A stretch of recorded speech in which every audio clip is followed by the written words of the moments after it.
Je crois qu'on n'a pas bien réalisé ce qui vient de se passer.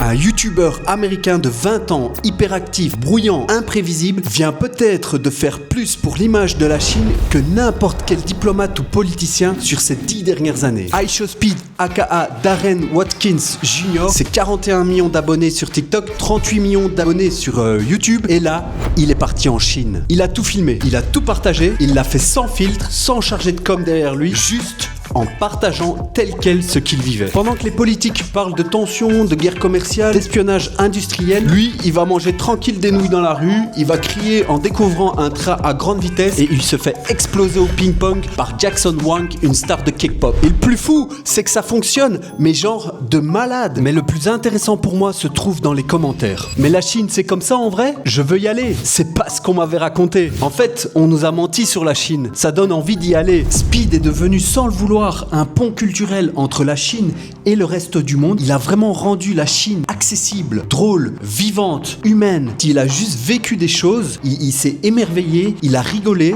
et ça a suffi pour que des millions de jeunes occidentaux voient la Chine autrement. J'adore l'Asie et j'ai encore plus un lien particulier avec la Chine. À chaque fois que je reviens, on me demande combien de chiens j'ai mangé. Oui, il y a encore des régions où ça se fait, mais franchement, faut doser. Je suis vraiment hyper content qu'enfin on parle de la Chine mais sans les clichés habituels. J'ai presque la larme à l'œil en vous racontant ça. Bon, j'arrive même plus à parler, voilà, c'est bon.